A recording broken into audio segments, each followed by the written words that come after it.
एक आदमी बड़ा पैसा वाला था, सिर्फ वो पैसा कमाया और कुछ नहीं किया। दौलत कमाया, सोना कमाया, चांदी कमाया, जमीन खरीदा, बिल्डिंग बनाया, 4 बेटा, लेकिन चारों बेटे में से किसी को पढ़ाया नहीं, सिर्फ दौलत जमा किया।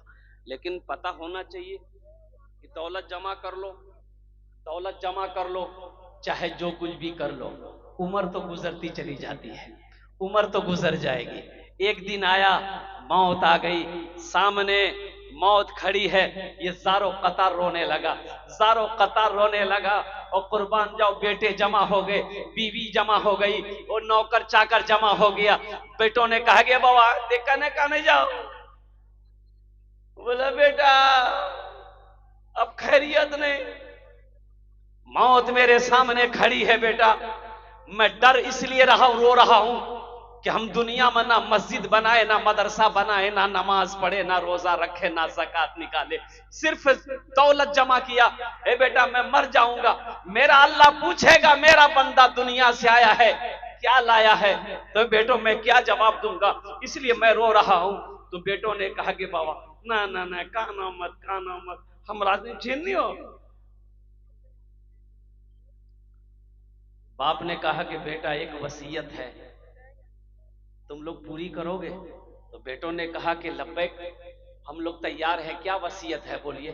तो बाप बोला कि बेटा देखो, हम दुनिया में तो कुछ नहीं कर सके, जब हम मर जाए ना तो किसी कुरान पढ़ने वाले को लाकर कुरान पढ़वा कर दुआ करवा देना, शायद अल्लाह मेरे गुनाहों को माफ कर दे।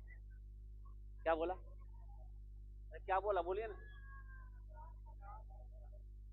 कुरान पढ़ने वाले को लाकर कुरान पढ़वा देना, मेरे हक में दुआ करवा देना, बेटा शायद अल्लाह कुरान के सदके मेरे गुनाहों को माफ कर दे। बेटों ने इकरार किया, अब्बा इंशाअल्लाह हम लोग तैयार हैं। मरने वाला मर गया, मरने वाला मर गया। अब सारे रिश्तेदार जमा हुए, कब्र खोदी गई, जनाजा पढ़ी गई, दफन किया गया। रात में चारों बेटा बैठा मशवरा करने के लिए। अच्छा, उस जमाने की बात है जब कुरान पढ़ने वाले बहुत कम हुआ करते थे, बहुत कम, इक्का दुक्का लोग कुरान पढ़ने जानता था, इतना नहीं। तो बेटों ने मशवरा किया कि ओ किरण की कर ली थी, बाबा मरी गली, वसीयत है अब्बा का कि कोई कुरान पढ़ने वाले को लाकर कुरान पढ़वा कर दुआ करवा देना। तो कैसे क्या होगा, ढूंढा जाए कुरान पढ़ने वाला कहां मिलेगा। तो बड़ा बेटा बोला कि नहीं टेंशन मत लो, कुरान पढ़ने वाला नहीं मिलेगा, इसलिए बाबा चला गया, वो जाने, अपना अपना काम करो। तो 3 बेटा इनकार कर गया, सबसे छोटा बेटा था ना, बोला कि नहीं चाहे जो हो जाए हम कुरान पढ़ने वाले को लाएंगे, चाहे वो अररिया में नहीं मिलेगा, पूर्णिया जिला में मिलेगा, मधेपुरा में मिलेगा, सहरसा में मिलेगा, सुपौल में मिलेगा, जहां मिलेगा वहां से लाएंगे। बाप की वसीयत को हमें पूरी करनी है। सुबह हुई, नाश्ता किया, लड़का निकल गया, पूर्णिया जिला पहुंचा, देखा कि एक फकीर साइल मांगने वाला, रास्ते में मुलाकात हो गई, सलाम दुआ हुई। नौजवान ने पूछा कि बाबा आप गली गली घूमते हो, आपकी नजर में कोई कुरान पढ़ने वाला है? तो बाबा पूछा बेटा बात क्या है, तुम्हारा घर कहाँ है? बोला मेरा घर अररिया जिला है। बोला फिर क्या? मेरे बाप की वसीयत थी कि मेरे मरने के बाद किसी कुरान पढ़ने वाले को लेकर कुरान पढ़वा कर दुआ करवा देना। तो बाबा फकीर पूछा कि तुम्हारा अररिया जिला में कोई कुरान पढ़ने वाला नहीं है? बोला हजरत अररिया में होता तो हम पूर्णिया कहाँ आते। ये बाबा सोचा अरे वाह बड़ा अच्छा मौका है, हम कहे नहीं हाफिज कुरान बन जाए। तो बाबा पक्का जाहिल था। बोला बेटा तुम्हारी परेशानी दूर। बोला कैसे? बोला सुनो, हम कुरान पढ़ने नहीं जानते बल्कि हम हाफिज कुरान हैं। बोला हाँ, आपने तो मेरी परेशानी को दूर कर दिया। अच्छा बेटा ये बताओ पैसा कितना दोगे? बोला आप पैसे के बारे में मत पूछिए, 2000 3000 4000 5000 टका दिन दे देंगे, कोई दिक्कत नहीं, खाली चल के मेरे बाप के नाम से आप कुरान पढ़ दीजिए। बोला चलो, घर लेके आया, खाना पीना खा लिया। बोला बेटा पढ़े? बोला यहां मत पढ़िए, कब्रिस्तान बगल में मेरे बाप के कब्र में बैठ के पढ़िएगा। बोला चलो। पक्का जाहिल था, जाके बैठ गया, कुरान खोला, कुछ तो जानता नहीं था। वह पढ़ने लगा, ए खुदा मैं तो कुछ जानता नहीं, ए खुदा मैं तो कुछ जानता नहीं, ए खुदा मैं तो कुछ जानता नहीं, खुदा मैं तो कुछ जानता नहीं, खुदा मैं तो कुछ जानता नहीं। उसका लड़का बोलने लगा, वाह मौलवी साहब कितना फॉरवर्ड पढ़ी हो।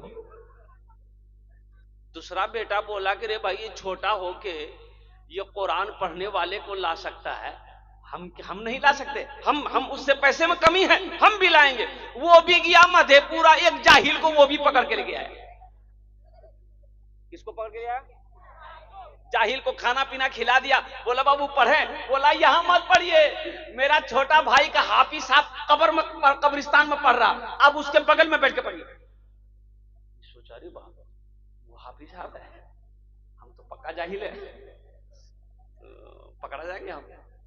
बोला अच्छा ठीक है, 2000 रुपए दिन मिलेगा, अगर वो असली होगा 1000 टका घूस दे देंगे, 1000 टका तो बचेगा। ये कब्रिस्तान जब पहुंचा, देखा वो जो पढ़ रहा था वो पढ़ना बंद कर दिया। बोला बाप, लगता है ये असली है, लंबी दाढ़ी, लंबी टोपी, बड़का कुर्ता। बोला अच्छा आने तो असली होगा तो निपट लेंगे, कोई दिक्कत नहीं है। कब्रिस्तान पहुंचा, बोला पढ़िए दोनों आदमी। तो इन लोगों ने कहा कि बेटा तुम लोग घर जाओ, हम लोग पढ़ न लेंगे। बोला नहीं, सामने पढ़िए। तो पहला वाला बोला कि देखा जाएगी असली है कि नकली है, फैसला हो जाएगा। पढ़ना शुरू किया, ए खुदा मैं तो कुछ जानता नहीं, ए खुदा मैं तो कुछ जानता नहीं। दूसरा वाला समझ गया ये भी पक्का जाहिल है, ये भी पढ़ना शुरू किया, जैसन तू वैसन में, जैसन तू वैसन में, जैसन तू वैसन में, जैसन तू वैसन। बात समझ में आ रही है ना? तीसरा बोला कि हम काहे पीछे रहेंगे, वो भी एक जाहिल को पकड़ के लाया। चौथा बोला हम भी पीछे न रहो रे, हम वो हाफिज कुरान। भागलपुर की गया, वो भी एक चौथा जाहिल को पकड़ के ले आए।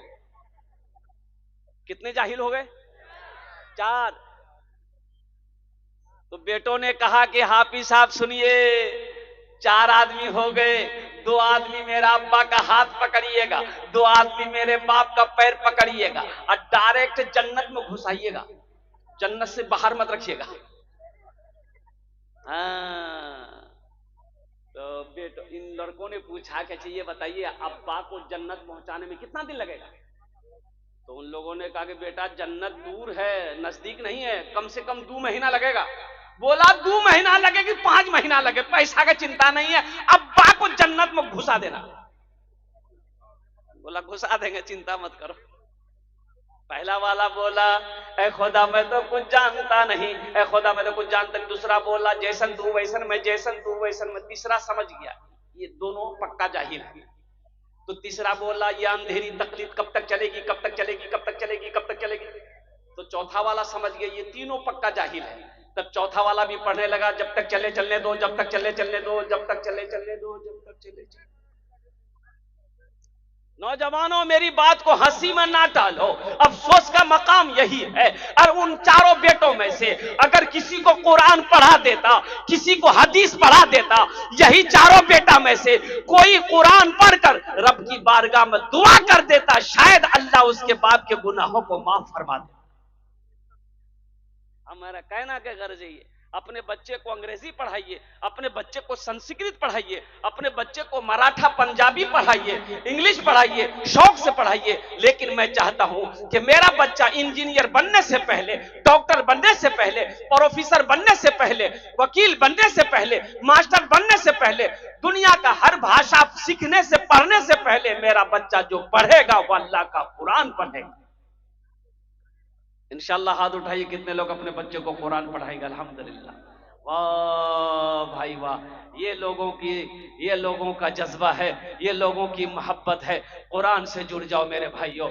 सहरा में जंगलों में, सहरा में जंगलों में, बयाबान में पढ़ो, मीनार गिर पड़े हैं तो मैदान में पढ़ो।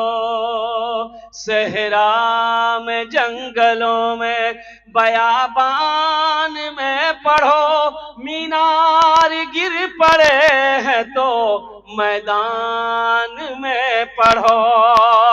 ये बेखबर नजूमी तुम्हें क्या बताएंगे, कल होने वाला क्या है, कल होने वाला क्या है, ये कुरान में पढ़ो, कल होने वाला क्या है, ये कुरान में पढ़ो।